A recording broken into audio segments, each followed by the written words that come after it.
Chapter 24. Realistic Dreams. Recovering from the agonizing pain she had just endured, Azita instantly felt different. She felt somehow taller, stronger, and more alert than ever before. Even her skin felt new, like every cell in her body had been replaced with a new improved one. Bending over, she looked for the scar left by a hook when she was adrift in her dad's wooden boat. It, too, had vanished. While raising back up, she noticed other things that had changed as her hair fell from her shoulder into view. She now had a shimmering streak of silver running through her hair and a bold black image similar to a biohazard emblem on her side. The silver streak didn't bother her, but the large tattoo-looking emblem on her side did as she frantically attempted to wipe it off. "Interesting," Creek's high-pitched voice said in Norcox, yet both she and Drex knew just what was said. "This is not interesting. If I wanted a tattoo, I would have gotten one." Azita felt her anger rise and her body begin to tremble with energy like never before. "V-160, you must learn to control yourself. That is not a tattoo. It is but your body's own cells," Creek explained, not quite sure about the meaning of a tattoo. Extending his hand out to the reflective screen separating the two, Creek motioned it to lower, and with the slight downward movement of his hand, it shrunk down till it vanished. "You see, when I made you, there were almost always pairs. When the High Council made the discussion to move all soldiers to EX3, I placed a genetic marker within V-159. The connection between you and V-159 must be beyond anything detectable by my scans to bring you here and transfer the genetic marker. I am made by God and have never seen this man before in my life," Azita insisted, though looking at the silver-haired mountain of a man that would put the statue of David to shame, she could not deny her strong attraction to him. "No, I created your body, not the energy within. We Norcox had a belief in higher power once, but it was set aside for technology, along with our reproductive abilities. You see, you are Hoganlow, a hairy, wild creature formerly habituating a Norcox mining planet. I created you from Hoganlow DNA to fight the war. The lower council was created of all the Norcox planets with one High Council. The High Council disk is rotated between them every quarter rotation of the galaxy. They are the reason you are here on EX3, Creek repeated. Looking to Drex, confused by the manner in which Creek spoke, Azita asked, "So, they want us for reproduction?" "No, you are of inferior genetics. They hope to restart our own advanced bodies to reproduce once again," Creek stated in a calm voice. "Inferior genetics? Then why am I 4 times your height with enough strength to throw you through a wall?" Just then, Drex felt power building in his muscles like no other time in his life. He also became very aware of his surroundings, noticing for the first time there were no walls to be seen, just blackness. "V-159, we do not rank genetics by physical stature but mental capacity. The High Council sent you here after the war, sent you to EX3, Creek said, repeating himself once again. "Why do you keep repeating yourself?" Azita asked, concerned about the little creator hovering around between them.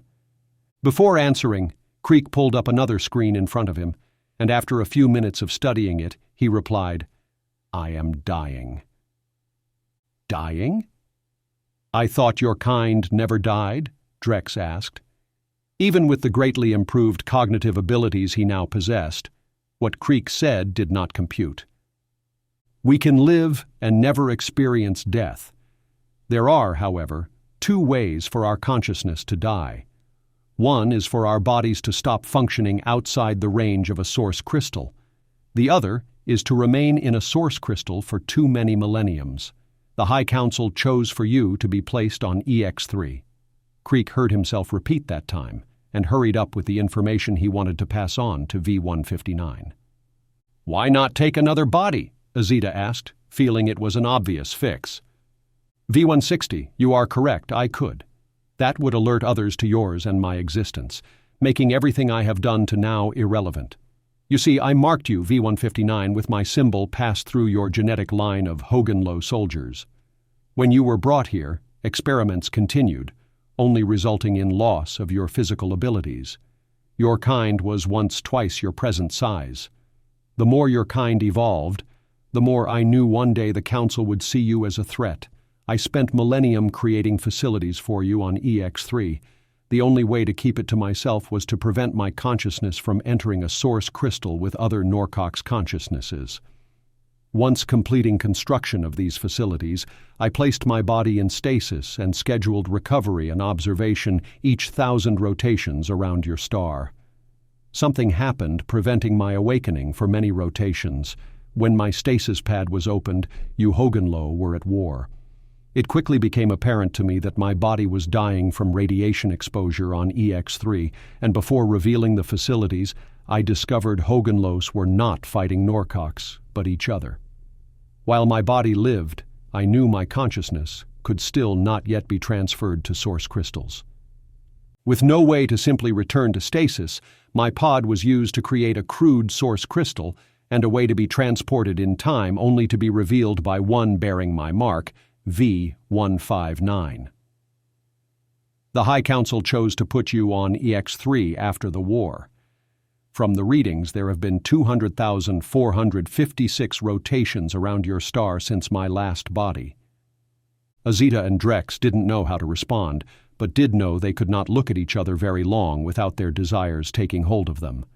They both looked to Creek, still wondering if this was real, or even how they got there. The High Council chose to put you on EX3 after the war, Creek stated, then looked back to the display on his holographic screen. Where are these facilities? Azita asked, as her reporter side began asserting itself. No time. With this crystal, you are the key, Creek said before fading away.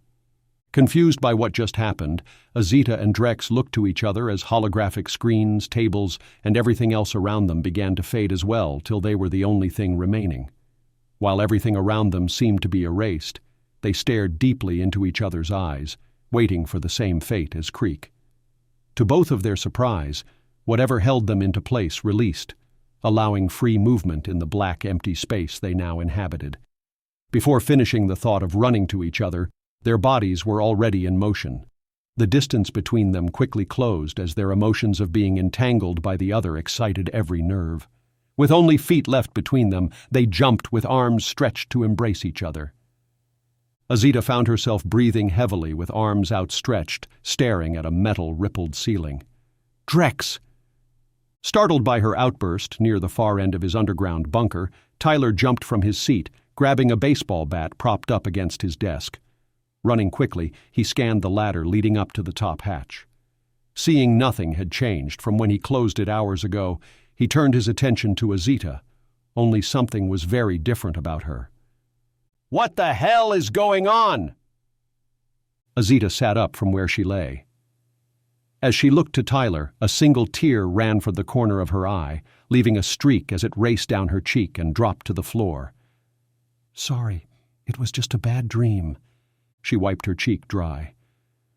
Azita's mind raced as she thought about her dream and how strange it was to have a dream other than the one she had always had as a little girl stranded at sea. Remembering the man from her dream, Azita felt her pulse increasing with just thoughts of him. Oh, it was much more than a dream. Look at your hair, Tyler suggested, shocked by what he was seeing. Taking hold of her hair, she instantly felt something different about its texture, but was even more astonished when the shimmering silver streaks appeared, just as in her dream. What is this? She asked, as though Tyler would have an answer. In one swift motion, she rose to her feet, causing Tyler to take a few steps back. Pulling up the side of her blouse, Azita hoped not to see what she already knew would be there. There, in an almost glowing black, was the emblem. How did you get taller? Tyler asked, so surprised by what he was seeing that he struggled to form words. It really happened? It wasn't a dream? Azita asked, knowing an answer to her questions would not be coming soon. She looked her body over, even once again pulling up her pants leg to see smooth skin where her scar once was. If this is real, then he is real, she thought, as a smile stretched upon her face. Never before had she desired a man as the one from her dream. She knew it couldn't have been just a dream, but failed to come up with a more suitable description. "That isn't all," Azita said, realizing her senses had greatly improved. Looking from her much shorter pants to other objects around, her everything had much greater detail.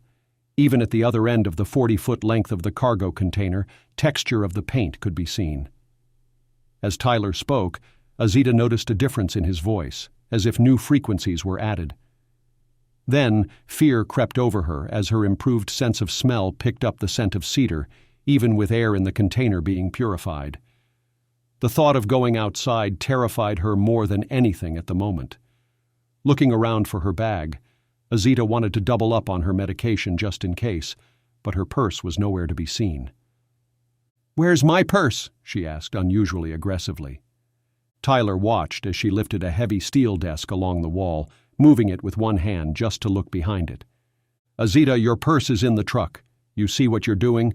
That thing weighs at least 100 pounds, and you moved it without any effort. It took 2 men to move it in here. Now, what is going on?" Tyler demanded, not knowing what to think about these sudden changes. Looking to the desk, she took hold of it once again, slowly moving it back where it had been sitting. "Wow," she said, thinking how easy it was to move as she calmed down.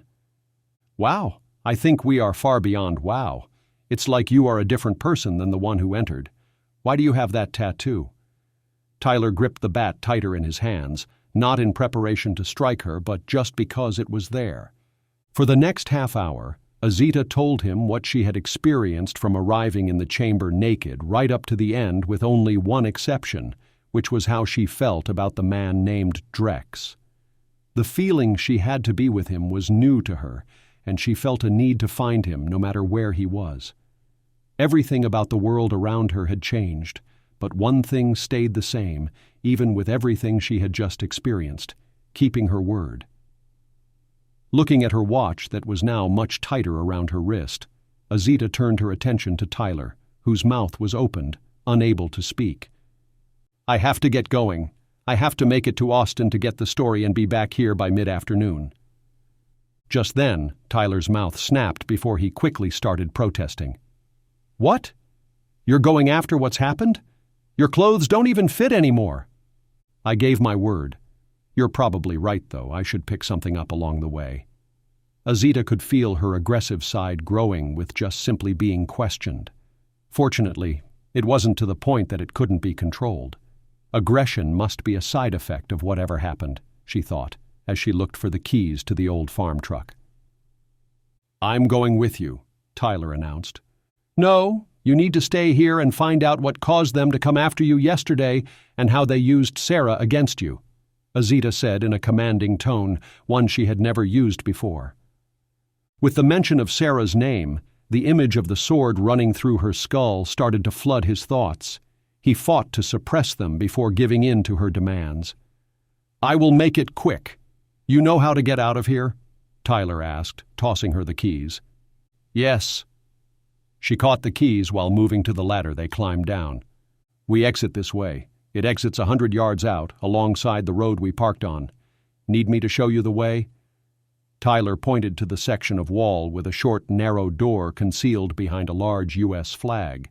Full of confidence, Azita replied, "Nope, got it."